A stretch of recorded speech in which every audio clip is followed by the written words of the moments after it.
आफियत गोशाए आफियत। इसके साए में शामिल है रब का करम, गोशाए आफियत गोशाए आफियत। परिंदो मुबारक हो नीला गगन, और भौरों को महका हुआ यह चमन, और भौरों को महका हुआ यह चमन। जो जहाँ भी थके डगमगाए कदम, गोशाए आफियत गोशाए आफियत गोशाए आफियत प्रेमाशरम, गोशाए आफियत प्रेमाशरम, गोशाए आफियत गोशाए आफियत गोशाए आफियत गोशाए आफियत। जब बॉस के सर पर लठ पड़ेगा ना तो अकल ठिकाने आ जाएगी। और आमतौर पर लोग अपने दोस्तों की सिफारिश का ख्याल करते हैं। ये मेरी शान के खिलाफ है। अगर मैं खुद भी फंसा होता तो उसके पास न जाता। ये आप सबों के मेहमान हैं। और आपके क्या हैं? मैं तो हमारे पंजे में नहीं पड़े, चौकड़ी भूल जाऊंगा। कर ली मुलाकात? किस बात की शिकायत की? लश्कर वाले गांव वालों से जबरदस्ती बेगार ले रहे हैं। आपका पेशकार इजाद हुसैन बड़ा ही खाग आदमी है। तो बताओ उनके दिल में क्या है? अब ईश्वरी यही चाहते हैं तो मैं क्या कर सकता हूँ।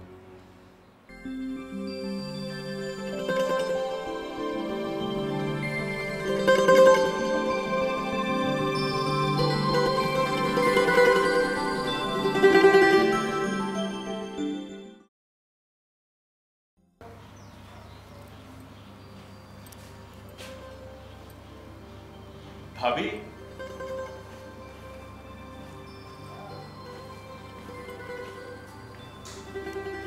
विद्या की तबीयत अब कैसी है? आपने दवा पिला दी थी? हाँ, दोपहर को एक बार और पिलानी है। डॉक्टर साहब ने क्या कहा? कहते हैं कि बहुत गहरा सदमा लगा है, अभी उसे आराम की और जरूरत है। हाँ, इकलौता भाई था बेचारी का, जवान था, कुछ दिन में शादी हो जाती। राय साहब के घर का चिराग था।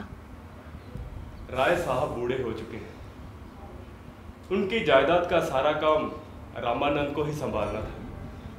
जाने अब क्या होगा। विद्या की बड़ी बहन गायत्री देवी के भी कोई औलाद नहीं है, और बहुत बरस पहले वो बेवा भी हो चुकी हैं। रामानंद का क्रियाक्रम तो हो चुका होगा, मगर लखनऊ जाना भी जरूरी है। मगर विद्या इस हालत में सफर कैसे करेगी? यही तो मैं सोच रहा था। विद्या की हालत खराब है, इधर गांव में भी सरकशी बढ़ गई है, हालात संभालना भी जरूरी है। अगर एक दो चल के हो जाए तो सब ठीक हो जाएगा।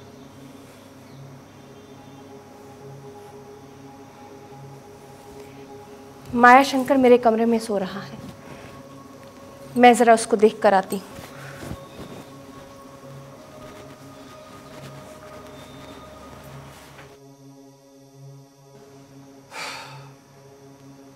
राय साहब की दो ही बेटियां रह गई, एक तुम्हारी बीवी विद्या जिससे तुम्हारा बेटा है माया शंकर, एक गायत्री देवी जो लखनपुर की बहुत बड़ी जमींदारन है मगर विधवा है और उनकी कोई औलाद भी नहीं।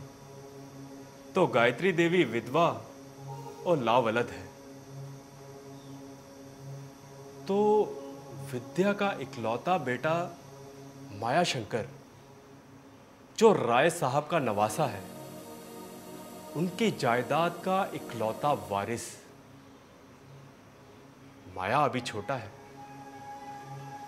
तो उसका गार्जियन हुआ मैं, यानी कि सब कुछ अब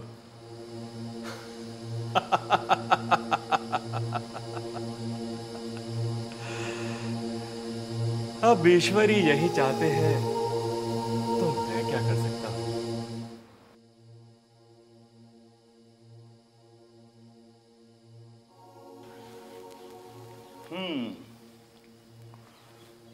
इस तरह तो आपका बेटा ही अपने नाना की जायदाद का वारिस हुआ, मगर एक प्रॉब्लम है। प्रॉब्लम? कैसी प्रॉब्लम? आपके ससुर राय कमलानंद साहब लखनऊ के मशहूर जमींदार हैं और उनको खाने पीने, घोड़ों की रेस, शिकार, नाच गाने, जाने क्या क्या शौक हैं। अरे जनाब, शौक तो उनके बहुत है, लेकिन ये बताएं कि प्रॉब्लम क्या है।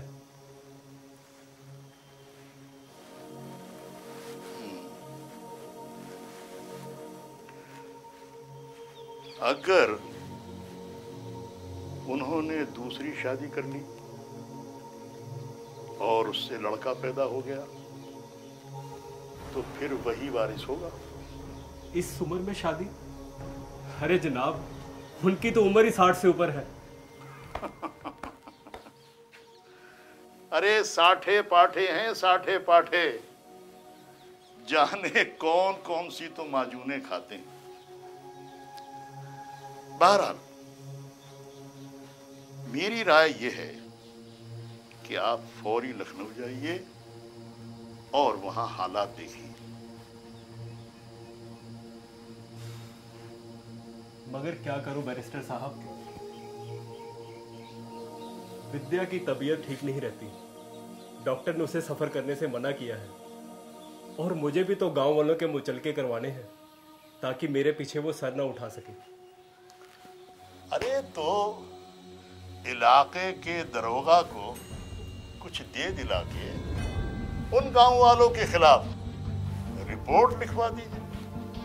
रिपोर्ट दे देगा दरोगा, चल के हो जाएंगे।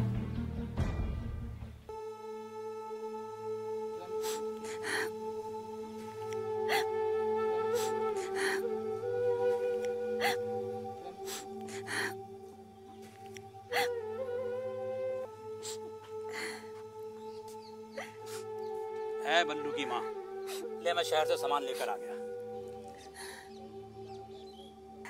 अब क्या बात होगी, रो क्यों रही है तू? रो नहीं तो और क्या करूं? तुम बाप बेटे दोनों ने मेरी नाक में दम कर रखा है। बाप शेर तो बेटा सवा शेर। क्या आफत आ गई अब? अरे मैं पूछती हूँ, तुम लोग ऐसा करते ही क्यों हो? तुम तो शहर गए थे, विक्रम बता रहा था कि शिकायत हो गई है, दरोगा घूम रहा है और डेरे पर सबके बयान होंगे। क्या कह रही है? मेरी समझ में कुछ नहीं आ रहा। तुम समझ क्यों नहीं रहे हो? दरोगा की सबसे बड़ी दुश्मनी तो तुमसे और बल्लू से है। वो पहले तुम बाप बेटों को फंसाएगा और फिर गांव वालों को सताएगा। ये तो बुरी खबर है। अरे तो कुछ करो ना, जमींदार ने भी तुम बाप बेटों से बैर बांध रखा है। अगर हम गरीब लोग भी अकड़ दिखाने लगे तो कैसे चलेगा? तो पड़ेगी तो भुगतूंगा। अरे जमींदार भी कुछ नहीं कर सकता अगर गांव में एका हो जाए।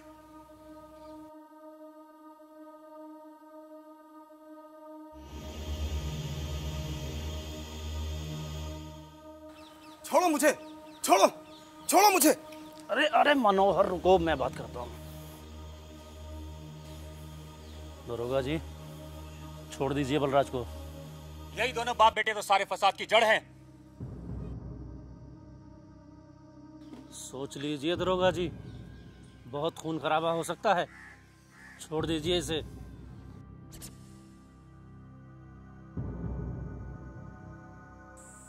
बलराज को छोड़ दो। ये बयान क्यों हो रहे हैं? ये तो वही बात हुई।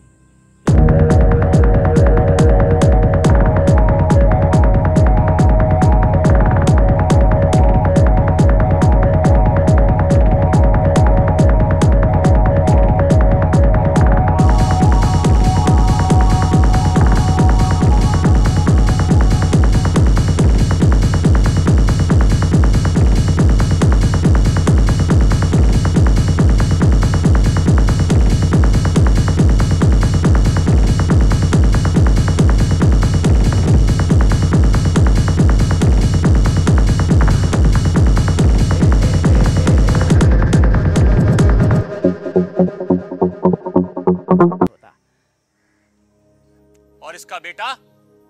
उसका बेटा जवान है, कसरत करता है और लंगोट का सच्चा है। कभी किसी छोरी को नजर उठाकर भी नहीं देखता। हाँ।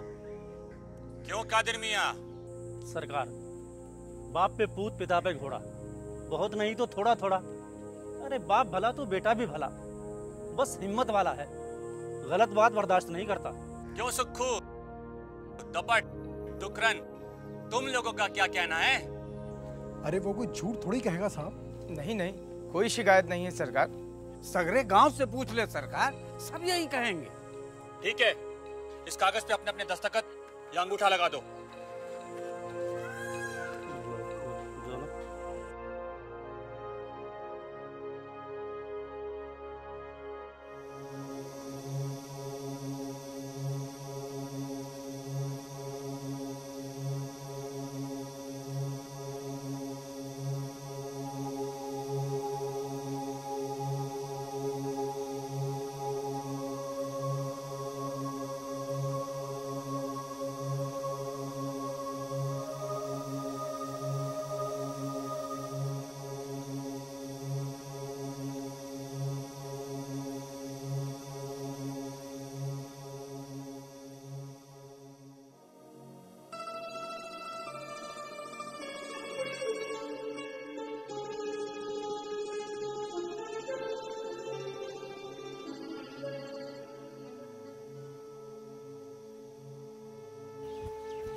चले।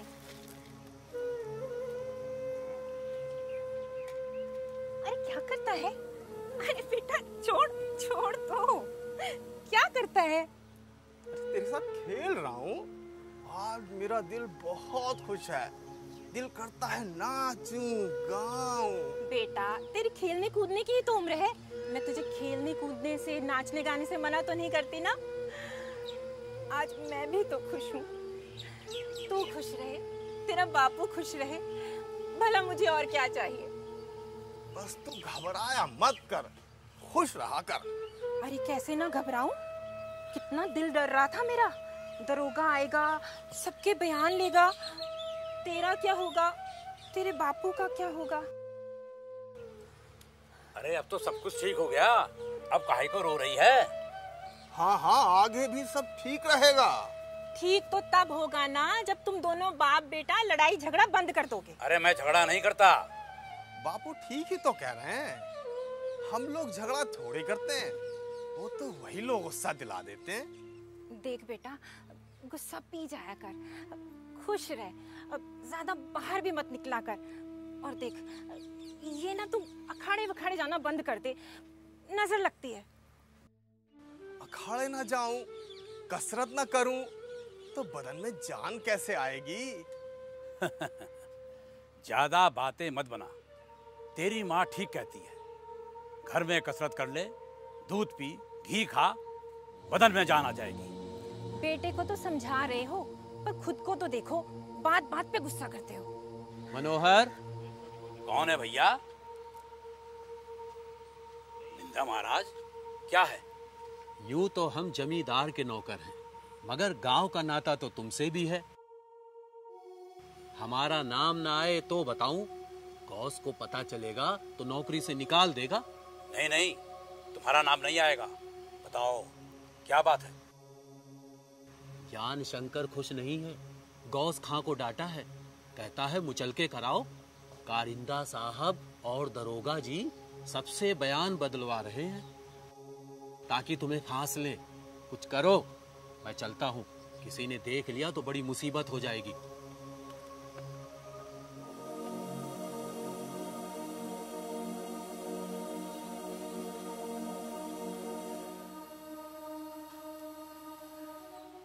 बल्लू, कादिर दादा को बुला के लेके आओ।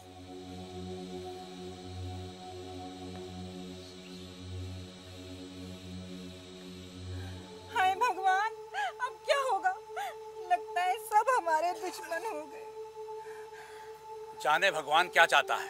गांव में तो एका हो गया था, पर पता नहीं अब क्या होगा।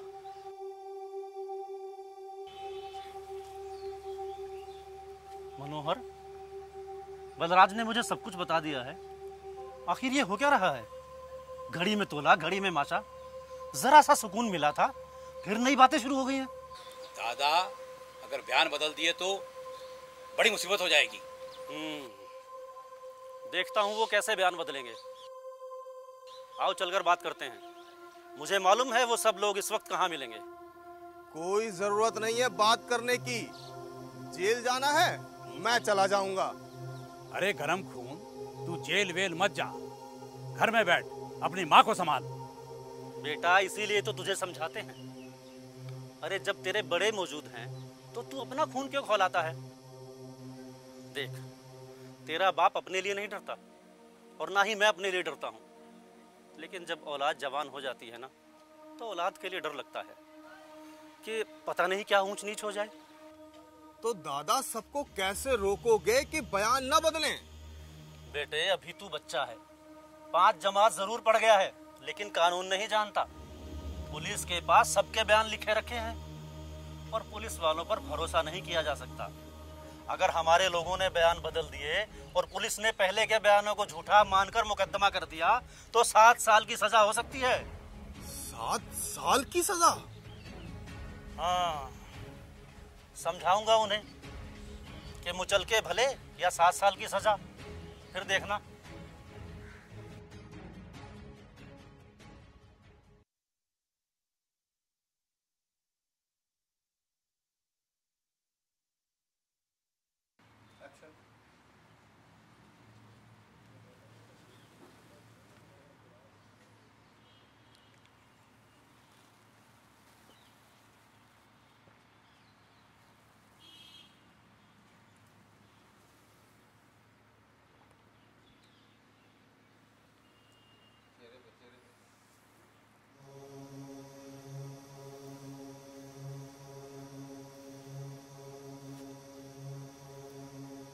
समझ में कुछ नहीं आता, न वो हमको बताते हैं। नमाजें पढ़ रहे हैं और गरीबों को सताते हैं। दरोगा साहब, ये लोग किसान नहीं है, शैतान है, शैतान। देखा, वादा करके नहीं आए। देखिए, कोई बयान बदलने नहीं आया और अब मैं मजबूर हूँ कि उनके हक में रिपोर्ट लिखूं।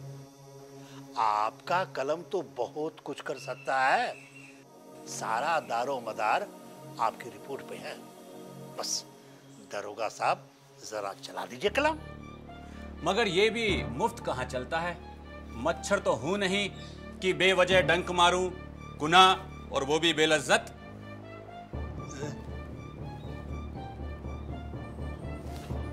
दरोगा साहब, कहिए, क्या नजराना पेश करूं, मगर मेरी हैसियत के हिसाब से। खान साहब, कसम खा चुका हूं कि 100 रुपए से कम की तरफ आंख भी ना उठाऊं।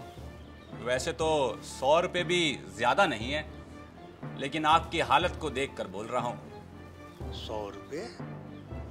अरे 100 रुपए तो दरोगा साहब मेरी तनख्वाह भी नहीं है। अब कैसे गुजारा चलता है ये मैं ही जानता हूं। मिल बांट कर खाना पड़ता है। अफसर भी हैं, मातहत भी हैं, तनख्वाहों से गुजारा कहाँ है। अब अगर हम ही 100 रुपए से कम लेंगे तो क्या हाकिमों को देंगे, क्या मातहतों को देंगे और क्या खुद रखेंगे।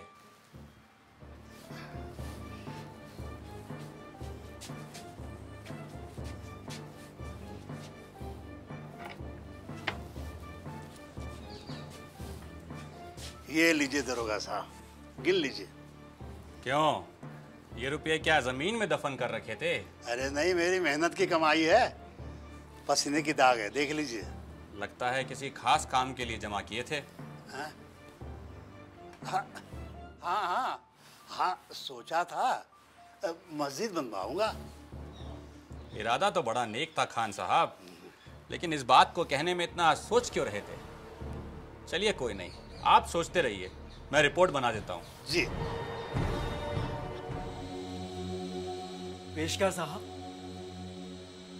मेरा नाम बशीर शाह है। गांव में परचूनी की दुकान है। तो इसमें मैं क्या करूं? यहाँ कौन सा सौदा बेचने आया है? सौदा बेचने नहीं आया साहब, मैं तो विनती करने आया हूँ। मेरा मुचलका ना होने दें, गरीब आदमी हूँ, मर जाऊंगा साहब। ये सरकारी अंदरूनी बात तुझे कैसे पता चली? तो कोई जासूस है क्या? नहीं नहीं, मैं जासूस नहीं हूँ साहब। वो तो मेरी परचून की दुकान है ना, तो इसीलिए पुलिस वालों से थोड़ा वास्ता है, और ये बात मुझे वहीं से पता चली साहब। बोल कितना खर्च करेगा? 10 रुपए से बाहर नहीं हो साहब। तब तो आप बाहर ही रहिए। ये 50 रुपए है साहब, इससे ज्यादा मेरी औकात नहीं है। इतने से काम नहीं होगा। मेरी किस्मत ही खराब है। अरे तेरी इतनी भी किस्मत खराब नहीं है। अरे हम यहाँ काहे बैठे हैं? तुम पे किस तरह से आ गया मुझे। ये हम नहीं लेते। ना ना, हम ये नहीं लेते। ये हमारे चपरासी को दे दीजिए। जहाँ पहुँचना होगा पहुँच जाएगा। और जाइए इत्मीनान से, पैर फैला के सोइए। हम पूरी कोशिश करेंगे।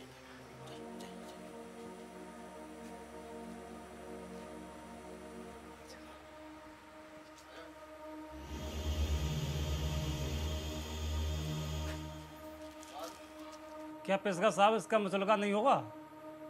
क्यों नहीं होगा? दरोगा की सख्त रिपोर्ट आ चुकी है। आज ही सबका मुचलका होगा। और ये रुपए? अरे रिश्वत की भी किस्मत होती है। कारिंदा साहब ने दरोगा साहब को रिश्वत दी, वो काम आ गई, इसने दी, बेकार हो गई। और इसने वापस मांगी तो? हम पेशकार हैं, हमसे कोई वापस नहीं मांगेगा। और अगर मांगा भी तो हम कह देंगे हाकिम नहीं माने।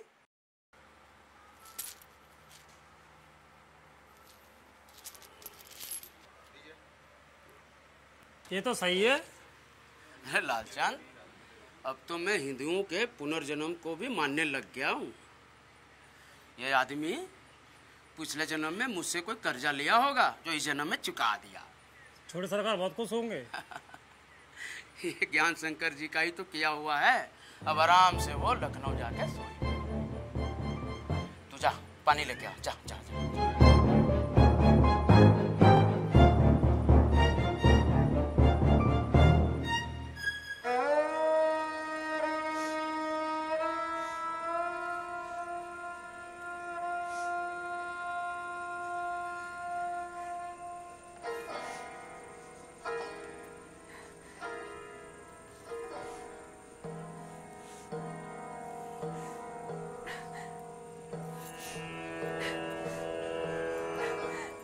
दीदी,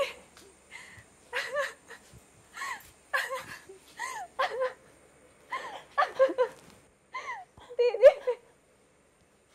दीदी भैया।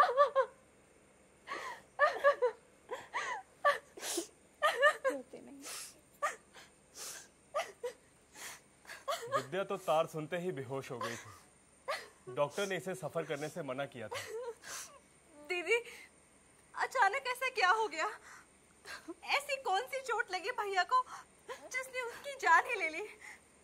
यहाँ लखनऊ में तो बड़े से बड़े अस्पताल है, एक से एक बढ़कर डॉक्टर है। क्या कोई भी भैया का इलाज नहीं कर सका? अरे इससे तो अच्छा हमारा बनारस है। पूना में पोलो का मैच खेलने गया था, पता नहीं अचानक कैसे घोड़े से गिर पड़ा। उसके सर पर बहुत चोट आई। उसे यहाँ लखनऊ ले आए। लखनऊ में 2 दिन तक डॉक्टर उसका इलाज करते रहे। सोचा था शायद बच जाएगा। यही सोचकर तुझे नहीं बताया। दीदी, अगर मुझे बता देते तो शायद उन 2 दिनों में मैं भैया को देख लेती। हाँ, विद्या उनका आखिरी दीदार ही कर लेती। इसके दिल को भी सुकून आ जाता। मैं इसकी तकलीफ समझती हूँ, मगर मरने के बाद उसे ज्यादा देर तक रख नहीं सकते थे। राय साहब का क्या हाल है? उनको तो बहुत गहरा सदमा लगा होगा। राय साहब बहुत मजबूत आदमी है। पता है, जब भैया बीमार था तो उनके क्लब में रात को पार्टी थी और बाबूजी पार्टी में गए थे। बाबूजी का भी जिंदगी और मौत का अपना ही फलसफा है। पिताजी, पिताजी, पिताजी, पिताजी, भैया। रोते नहीं बेटे, उसकी रूह को तकलीफ पहुंचेगी। आप लोगों के आने का पता चला, लेकिन मैं कुछ लोगों के साथ मीटिंग में मसरूफ था। अब फुर्सत मिली। आओ।